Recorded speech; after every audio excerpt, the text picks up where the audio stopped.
Bonjour à tous, bienvenue dans cette nouvelle vidéo. Aujourd'hui, on va parler d'un sujet un petit peu particulier. On va ouvrir une série sur les nakshatras, c'est-à-dire qu'en astrologie indienne, vous avez des constellations, les béliers, le taureau, les gémeaux, qui font 30 degrés chacune, en tout cas dans cette matrice indienne. Et au sein de ces constellations de 30 degrés, eh bien, nous avons ce qu'on appelle des nakshatras, qui sont en fait des micro-constellations au sein des grandes constellations. Et ces micro-constellations, ces nakshatras, font 13 degrés 20 chacune. Aujourd'hui, on va parler de Shatabhishak, qui est un nakshatra qui commence à 6 degrés 40 minutes du Verseau et qui finit à 20 degrés du Verseau, donc 6 degrés 40 minutes et 20 degrés du Verseau. Donc, si vous avez des planètes dans Shatabhishak, donc entre 6,40 et 20 degrés Verseau, vous êtes marqué en partie par Shatabhishak. Alors bien entendu, en fonction des planètes, eh bien vous serez plus ou moins marqué par Shatabhishak. Si vous avez par exemple le maître de l'ascendant, ou la lune, ou votre ascendant dans Shatabhishak, vous allez être particulièrement marqué par ce nakshatra. Maintenant, si vous avez des planètes qui régissent d'autres maisons, par exemple le maître de 7, le maître de 3, le maître de 10, eh bien ce seront plutôt les gens qui seront régis par ces maisons. La maison 7, par exemple, le personnage qui va représenter le conjoint. La maison 3, la fratrie. La maison 10, la manière dont vous allez travailler votre carrière, le métier. Eh bien, toutes ces choses-là vont être marquées par Shatabhishak. Donc, c'est déjà très intéressant de comprendre ce que signifie, symboliquement parlant, ce nakshatra, puisque chaque constellation est régie par un facteur céleste, généralement une planète ou un nœud lunaire, et va être régi également par une divinité et plein d'autres symboles. C'est, si vous voulez, la compréhension d'un nakshatra est absolument infinie. Voilà, donc ce qu'on va faire au cours de cette vidéo, c'est simplement en parler un petit peu, l'évoquer seulement, puisque comme je vous dis, c'est vraiment infini. Donc, si vous voulez d'autres renseignements sur l'astrologie indienne, avant de commencer cette vidéo, eh bien n'hésitez pas à vous inscrire puisque j'organise un webinaire gratuit sur l'astrologie indienne le 7 septembre. Donc venez, inscrivez-vous, c'est 100% offert et vous apprendrez des trucs sur l'astrologie indienne, c'est promis. Même si vous êtes débutant, même si vous ne connaissez rien à l'astrologie indienne, vous pouvez évidemment y participer. Alors Shatabhishak, c'est régi par quelle divinité ? C'est régi par Varuna. Varuna qui est le dieu de la nuit, qui est un dieu puissant, qui était à la base le chef des dieux, et il s'est fait un petit peu virer par Indra. Mais finalement, Varuna a dit « Ok, tu gères le jour, je gère la nuit ». Et puis un petit peu après, dans les textes un peu plus anciens, Varuna est devenue la divinité des océans. Voilà. Donc, quelque chose de très intéressant, c'est que si vous avez des planètes maléfiques, particulièrement les nœuds ou Saturne et Mars, vous pouvez déjà avoir peur de l'eau. C'est quelque chose qu'on voit souvent. Ça va être mon cas. J'ai 3 planètes en Shatabhishak, Mercure, Saturne et Mars. Et effectivement, je ne suis pas du tout à l'aise, par exemple, dans l'eau. Pour continuer sur cet aspect liquide, aqueux, eh bien, tout ce qui s'apparente aux boissons alcoolisées, notamment à base d'eau, eh bien, vont être un gros enjeu généralement pour Shatabhishak. Donc il y a des enjeux souvent d'alcool, il y a des enjeux souvent un petit peu de consommation illicite, de drogue ou de choses un petit peu cachées. Parce que Varuna, comme il régit la nuit, c'est quelque chose qui est caché, qui est sous-jacent. Donc tout ce qui s'apparente à ce qui est au-delà des apparences, tout ce qui s'apparente à ce qui est sous-jacent, eh bien c'est de l'ordre de Shatabhishak.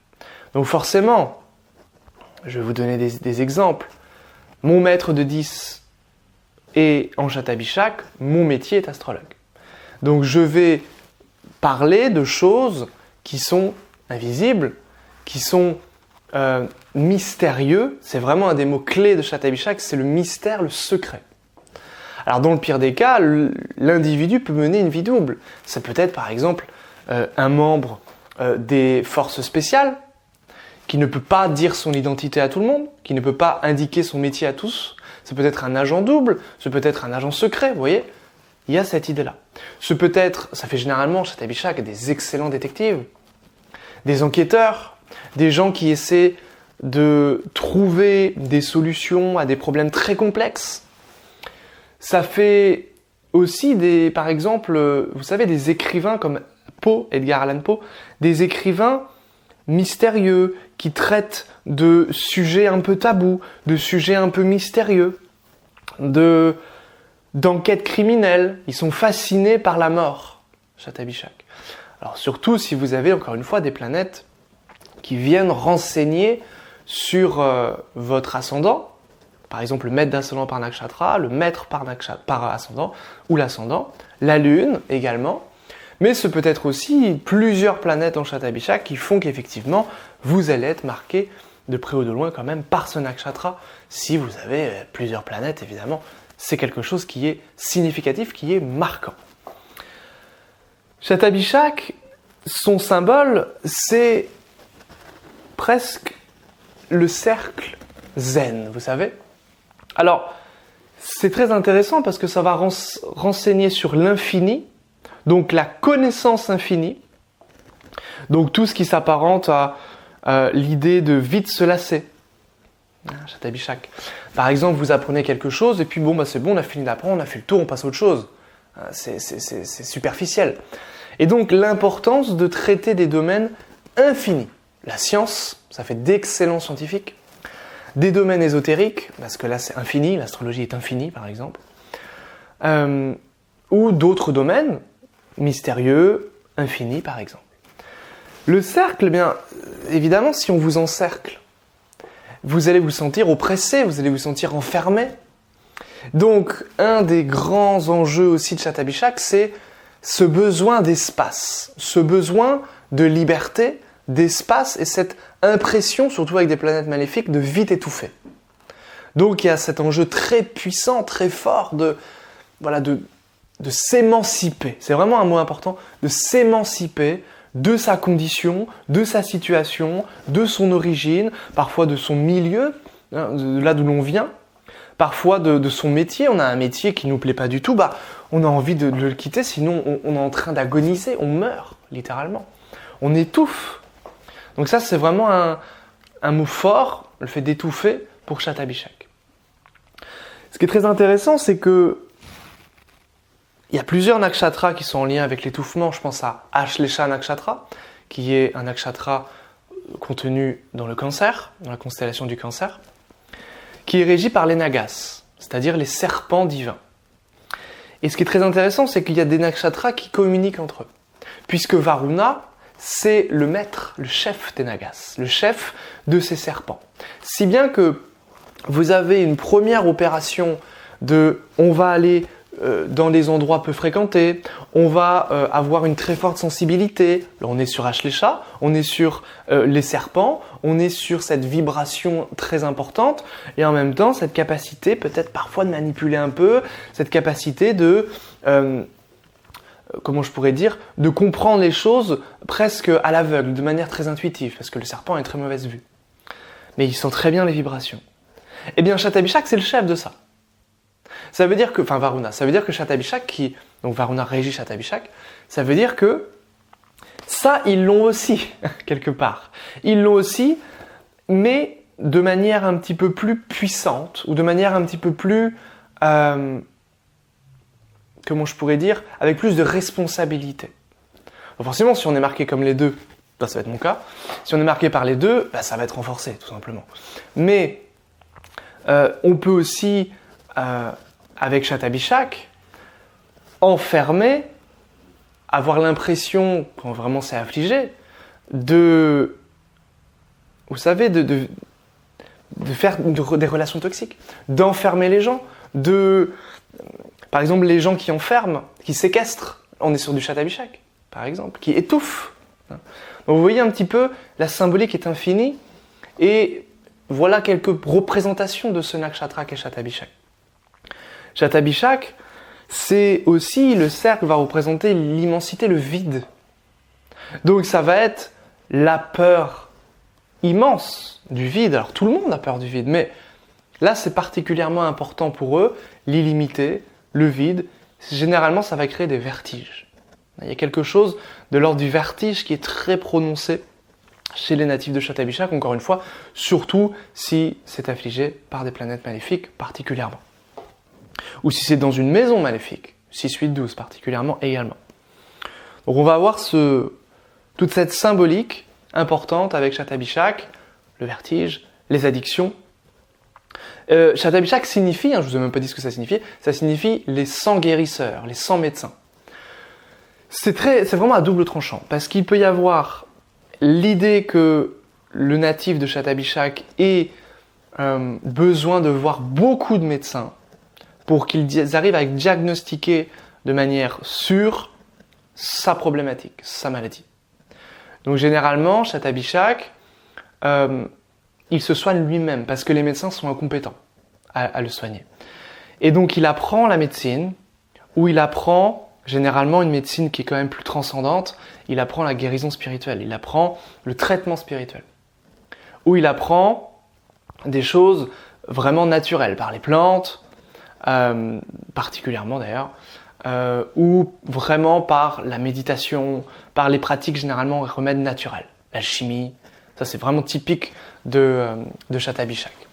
Vous savez, tout ce qui est huile essentielle, fleurs de Bach, on les recommande pour 2 nakshatras particulièrement, Ashlesha, dont je viens d'évoquer tout à l'heure, que j'ai évoqué tout à l'heure avec les nagas, les serpents, et son maître, Shatabishak, ici. Donc c'est vraiment pas pour rien, c'est qu'ils ont quelque chose d'important avec la toxicité. C'est-à-dire que généralement, ce sont des personnes qui s'autodétruisent, qui ont quelque chose pas de malsain spécialement, mais ils sont assez torturés en fait. Et donc, ils se font souvent un peu du mal par le fait d'oublier ou le fait de s'émanciper, encore une fois, ou de s'échapper de leurs conditions.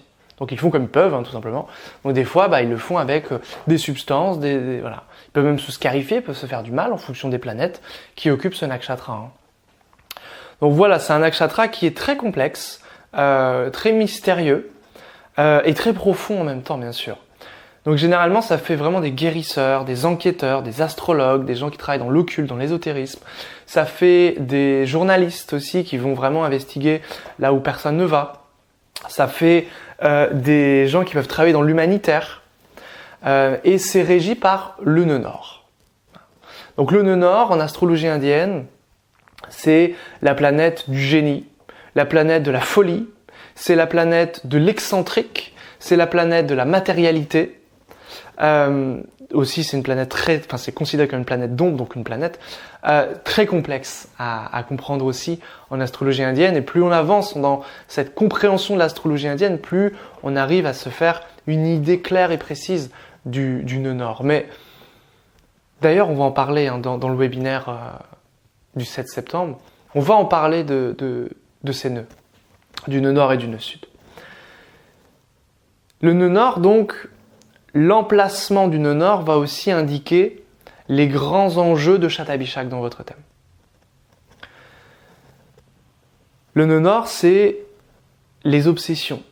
Donc, l'occupation d'une planète dans Shatabishak peut indiquer aussi, là où est votre nœud nord, des obsessions particulièrement puissantes. Par exemple, dans mon thème, Shatabishak est en maison 8, avec 3 planètes dedans, et mon nœud nord est en maison 5. Bon. Donc ça va connecter la mort, la maison 8, et la créativité ou la vie, la maison 5. Ou les enfants, ou le fait d'apprendre, ou de créer, maison 5. Donc, en fait, depuis petit, j'ai une peur bleue de la mort, depuis que j'ai 7 ans, et ce que je veux faire, c'est créer pour contrebalancer cette peur de la mort. Vous voyez, je vous donne un exemple ici très clair, maison 8, maison 5. Voilà. Donc l'importance de Shatabishak est du Nord. Maintenant, on a aussi l'idée que, comme je vous disais, en fonction de la maîtrise des planètes qui occupent donc le nakshatra Shatabishak, ça indiquera d'autres choses. Par exemple, on parlait des 100 médecins. Si, par exemple, j'ai mon maître de Troie, le frère, qui est en Shatabishak, c'est pas tellement le natif qui sera en lien avec les 100 médecins, donc il aura besoin de beaucoup de soins. Ce sera le frère. Voilà. Pour l'anecdote, si vous ne le savez pas déjà, mon frère est handicapé, donc forcément il va voir il a, je sais pas, 15 médecins et il va en voir très souvent. Même chose, donc en fonction de ce que ça touche, de ce que ça régit, on va pouvoir parler de ça. Évidemment, si vous n'avez pas de frère et que vous avez une maître de Troie en Shatabishak, ça parlera d'autres choses de la maison 3. Ça parlera par exemple de votre manière de communiquer, de votre manière d'écrire, par exemple, de vous exprimer. Ou peut-être que ça peut parler des moyens de communication, de votre technologie. Et si c'est en Shatabishak, peut-être qu'il y a toujours des petits problèmes sous-jacents dans la technologie, par exemple. C'est ce que j'ai aussi. Voilà. Donc, ça va nous parler d'énormément de choses, comme vous avez pu le constater. Et Shatabishak, c'est une demeure qui... alors moi, je pense que vous avez compris, je suis très marqué par Shatabishak, puisque j'ai un amas dedans.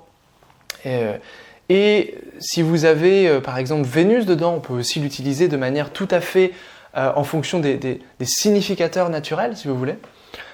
Si vous avez Vénus dedans, ça peut être un amour compliqué, un amour impossible, ou un amour dans lequel vous vous sentez piégé, ou un amour si compliqué que on n'en voit pas la fin, vous voyez.